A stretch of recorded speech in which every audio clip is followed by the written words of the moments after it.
My name is Marcus Daniel Rodriguez. I'm 16 years old. And on August 22, 2025, I died on a basketball court. I was just a regular kid from Phoenix, Arizona. I played point guard for our varsity team, worked weekends at my uncle's auto shop, and spent most nights gaming with my friends online. My mom worked double shifts as a nurse, and my dad drove trucks cross-country. We weren't rich, but we had each other. I went to church sometimes with my grandma, but honestly, I was more focused on getting a basketball scholarship than thinking about God. It happened during the fourth quarter of our championship game. We were down by 3 points with 2 minutes left. I stole the ball, sprinted down court, and suddenly felt this crushing pain in my chest. That moment was more than physical pain, it was the breaking point of everything I thought life was about. As I collapsed, the sound of the game faded, and a silence deeper than any I had ever known surrounded me. It wasn't emptiness, it was like stepping into the hidden dimension of existence, where the body no longer matters, and only the soul speaks. I realized how fragile every dream I had was: scholarships, victories, even the laughter with my friends late at night. All of it could vanish in a heartbeat. Then, as darkness closed in, a light unlike anything I had seen appeared. It wasn't the light of a gym ceiling or the sun. It was a light that touched me from inside, filling me with peace instead of fear. I was no longer asking, "What's happening to me?" but instead, "Why have I lived as if God was distant when He was always near?" In that instant, faith wasn't a theory taught in Sunday school, it became a living presence that reached into the core of my being. My heart, though stopped in the world of men, seemed more alive than ever in the presence of something eternal. As I drifted further from the weight of my body, I became aware of everything below me with a clarity that words cannot capture. I could see my mother's desperate tears, my coach's trembling hands, and my teammates calling out my name. Yet, instead of panic or sorrow, I felt an overwhelming calm. It was as if I was being held in a place where fear had no meaning. For the first time, I realized that peace is not the absence of chaos, it is the presence of something greater than chaos itself. In that serenity, a presence drew near. When I turned toward it, there was no need for explanation, it was Jesus. I cannot describe Him with the limits of human language, because He was more than an image, He was truth, life, and love. The moment His eyes met mine, everything I had ever done wrong unfolded before me like pages in a book. Lies, selfishness, anger toward my sister, moments I thought were hidden, they were all there, undeniable. I expected condemnation, shame, or even rejection. But what met me instead was love so complete it dissolved every fear. It was not a love that ignored my faults, but a love that embraced me even with them. I understood in that instant that God's love does not erase truth, it redeems it. My failures did not disappear, but they no longer defined me. What defined me was His gaze, a gaze that told me I was worth dying for, worth saving, worth bringing back. I had always believed religion was about rules, about earning a place with God by doing enough good things. Yet in that encounter, I saw the truth: faith is not about climbing toward God, it is about receiving the hand that has always been reaching down. I realized I had never understood grace until that moment. And as I stood in the presence of Jesus, I felt like a son finally returning home. Jesus did not leave me with only the comfort of His love, He opened before me a vision of history itself moving under God's hand. In that vision, I saw names and faces I had once known only through television or news: leaders, nations, innovators. At first, I wondered why a 16-year-old boy should be shown such things.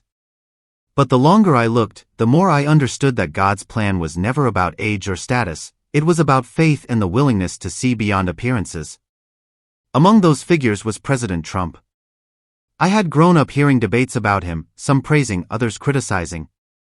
But what Jesus showed me was not the political image the world argues over. Instead, I saw Him as an instrument, a piece in a divine symphony. His decisions, sometimes reckless in the eyes of men, were threads being woven into a larger design. He Himself did not always understand the magnitude of His role, yet God was using Him in a moment of history that demanded boldness. Then the vision shifted, and I sensed the storm over Iran. The anger, the cries, the decisions of rulers, yet behind that turbulence, Jesus showed me a paradox: what seemed like rebellion against heaven was in fact serving heaven's purpose. The movements of nations, though carried out by human pride, were still within the orchestration of God's hand. Finally, I saw Elon Musk, not as a celebrity or billionaire, but as a man unknowingly building tools for the gospel. Rockets, satellites, networks of connection, each of them were being prepared for a time when truth would need to reach every corner of the earth quickly. It stunned me to realize that technology, which I had once thought of as neutral or even distracting, could become a vessel of salvation when placed under God's timing. In that moment, I grasped something profound. The world is not spiraling in chaos without meaning. Even when people think they are acting out of ambition, fear, or defiance, God can bend those choices into His eternal purpose. Trump, Iran, Elon, they were not random pieces on the board of history. They were notes in a song that only God could conduct. And standing in that realization, I felt both small and deeply significant, small in my understanding, but significant in being chosen to witness it. The vision deepened, and I was shown the Middle East, an ancient land where faith, history, and conflict have always collided. I saw Iran rising in anger, its leaders making choices that seemed destined to bring destruction. Missiles, protests, the cries of nations, it looked like the unraveling of the world itself. For a moment, fear pressed against my heart, but then I remembered the love in Jesus' eyes. He touched my shoulder, and instantly the terror lost its power. "Do not be deceived by appearances," he said. What looks like disaster is the birth of something greater. Iran's moves will seem devastating, but they are only the spark that ignites the plan my Father has written from the beginning. These storms do not signal defeat, they announce my return. Hearing those words, I realized how fragile human perspective is. We look at conflict and see only destruction, but heaven sees preparation. We hear rumors of war and believe the world is falling apart, but God is aligning pieces for redemption. What felt terrifying on the surface became, in His presence, a reminder that no darkness can silence the promise of His coming. I understood then that prophecy is not meant to make us afraid, it is meant to anchor us. The shaking of nations is not God abandoning us, it is God rearranging the world for the fulfillment of His kingdom. The Middle East, with all its turmoil, was not proof of chaos winning. It was proof of God's hand moving history toward its climax. As I held on to this revelation, I felt a responsibility pressing into me, not just to witness, but to tell. Faith grows stronger when it is shared, and hope spreads when it is spoken aloud. And so I share this not as a warning to terrify, but as a call to prepare hearts for the one who is coming. If you long for His protection in uncertain times, write a simple prayer in the comments: "Lord, cover me with your grace." In that act of faith, you invite His shelter over your life. As the vision unfolded further, my eyes were drawn to a figure I recognized only faintly from the news: Elon Musk. I had thought of him as a brilliant entrepreneur, someone chasing stars and electric cars. Yet in that moment, Jesus revealed something far deeper. Musk was not simply an inventor. He was a vessel, unknowingly crafting tools that heaven itself would one day use. I saw rockets piercing the skies, electric cars filling the roads, and satellites circling the globe. But what mattered was not the technology itself, it was the hidden threads connecting each creation to a divine purpose. These tools, designed for progress and ambition, would become channels through which the gospel could spread in a time of global shaking. Remote villages would hear words of hope. Isolated people would find connection. Those who had never heard the name of Jesus would encounter Him through signals carried by satellites. It was humbling to realize that God does not only work through preachers or churches. He works through scientists, inventors, and dreamers who may not even recognize His hand. Every gift given to humanity, creativity, intelligence, imagination, was meant to be part of a larger story of redemption. Even ambition, when bent by grace, can serve eternity. In that vision, I understood that the future of faith was not bound to old walls or traditions. It would flow through new channels, surprising places, and unexpected people. And that truth stirred something inside me. If God could use someone like Elon Musk to prepare the world, then He could use even a 16-year-old boy to carry hope. The question was never about ability, it was always about surrender. The vision shifted once more, and suddenly I was no longer focused on leaders or inventions but on ordinary people, believers across the world. I saw them kneeling in small homes, gathering in churches, crying out in fields. Different languages, different cultures, yet the same cry: "Lord, have mercy. Lord, bring peace." It was as if the shaking of nations had awakened a deeper hunger for God than comfort ever could. As their voices rose, I felt the weight of heaven moving.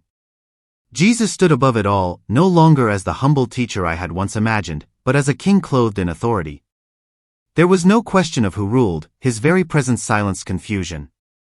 I realized that history was not moving toward destruction but toward his enthronement. Every tremor, every conflict, every desperate prayer was like a drumbeat announcing his return.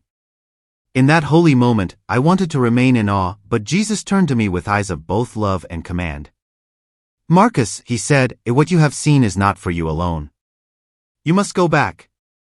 You must tell them." My heart sank with fear. I was only 16, ordinary, untrained. How could I carry something so great? But he reminded me with a gentle firmness, God has always chosen the unlikely, the child, the shepherd, the fisherman, to bear his truth. It was not about my strength, it was about his calling. A heavy silence followed, not empty but full, like a pause before a great song continues. In that silence, I felt both burden and privilege.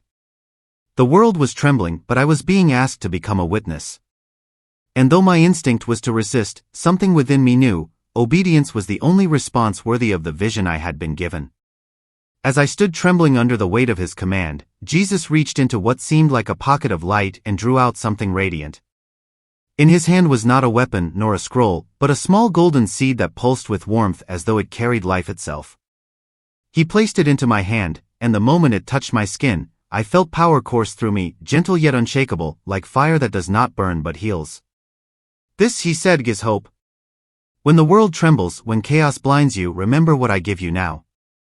Every tear will one day be wiped away. Every wrong will be made right. Evil may roar for a season, but it will not win. I am in control." The seed dissolved into me, settling deep within my chest, right beside my heart. It was more than a symbol, it was a reminder etched into my very being. I understood then that hope was not naive optimism or blind denial. Hope was the certainty that even in storms, God's hand holds steady. It was the assurance that history bends toward his promises, not human fear. For so long, I had thought strength came from control, controlling my game, my future, my choices. Yet in that instant, I learned that true strength was in surrender. Hope is the quiet fire that endures when every visible foundation shakes. It is what keeps faith alive when sight fails. Holding this revelation, I no longer felt only burdened by the mission. I also felt equipped. The golden seed was not given to make me comfortable but to remind me that I was never alone. And if God placed this light within me, then he could sustain me when the world turned dark. The light faded and I felt myself falling gently as if carried by unseen hands. Then came a violent gasp. My chest burned as air rushed back into my lungs. Voices echoed all around me, my mother's sobs, the paramedics' disbelief, the crowd's stunned silence. I had returned. They told me later that I had been gone for 23 minutes. By every standard of medicine, I should not have come back. Even if I had, I should have been brain damaged, broken, unable to live a normal life. Yet the machines showed a different story. My heart beat strong, my brain was whole, my body carried no trace of the death I had just passed through. To the doctors it was a mystery. To me it was a miracle. What struck me most was not just that I was alive, it was that I was changed. The golden seed burned quietly within me, reminding me that my return was not for my comfort but for my calling. I could no longer look at life as random or fragile, I had seen too much. Death had no grip on me now, because I knew the one who holds life itself. The room was filled with astonishment, but inside, I felt a calm that defied explanation. It was as though the peace of that other world had followed me back, a whisper of eternity living inside my fragile body. I knew then that my story was not simply about surviving, but about witnessing, that God had brought me back to carry his hope into a trembling world. And now, I share this with you. If you long for God's protection in times of uncertainty, write in the comments, "Lord, cover me with your shelter." In that step of faith, you invite his hand to rest over your life. In the days that followed, the miracle of my return began to reveal its deeper purpose. At first, I thought survival itself was the gift. But soon I realized the greater gift was transformation. Every prayer I whispered felt alive, as if the distance between heaven and earth had collapsed. No longer did I wonder if God was listening, I felt his presence with every word. Prayer was no longer a duty or a ritual, it became a conversation with a Father who had never stopped listening. My vision of others also changed. I could look at a person and sense burdens hidden beneath their smiles. Some carried silent wounds, others were desperately searching for God without even realizing it. It was as though my heart had been given new eyes, eyes that saw pain, longing, and the quiet cry for hope. This sensitivity was not overwhelming, it was holy. It invited me not to judge, but to love. When I finally told my pastor what had happened, he sat in silence for a long time. Then he said words that reshaped everything. "Marcus, this is more than a near-death story. This is a prophetic vision." I didn't fully understand what he meant at the time, but I felt the weight of it. A prophetic vision was not just a personal blessing, it was a message meant to be shared, a call to prepare hearts for what is coming. With that realization, I understood why I had been sent back. My story was not for fame, not for curiosity, but for awakening. The golden seed within me was not just my hope, it was meant to ignite hope in others. And as overwhelming as that felt, I knew that if God had entrusted me with this, He would also sustain me to carry it. In time, I could no longer keep my story hidden. What I had seen, what I had felt, was not meant to stay locked inside my heart. So I began to speak. At first, it was only to small groups, my youth group, my church. Some listened with tears, others with doubt. A few even laughed. But I understood now, truth is not measured by applause, but by the hearts it awakens. As the story spread, something beautiful happened. Teenagers who had abandoned prayer began to pray again. Parents who feared the future found courage in Christ. Elderly men and women who lived with quiet despair began to smile with hope. I realized then that the greatest miracle was not my return from death, it was the transformation in those who heard. Not everyone believed, and that no longer discouraged me. Jesus had warned me that some would doubt, some would mock. But He had also promised that a few prepared hearts were enough. I began to see that prophecy was not about predicting dates or sensational headlines. It was about planting hope in soil that felt barren.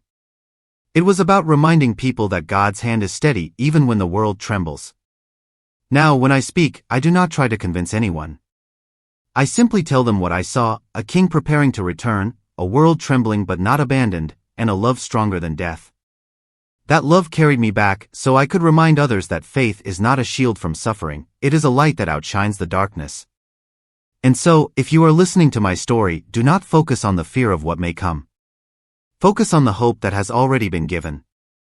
Because the center of everything is not chaos or prophecy charts, it is Jesus Himself. And He is coming. If you desire His peace in your life, write in the comments, "Lord, let your hope live in me." May that simple act of faith open the door for His grace to cover you.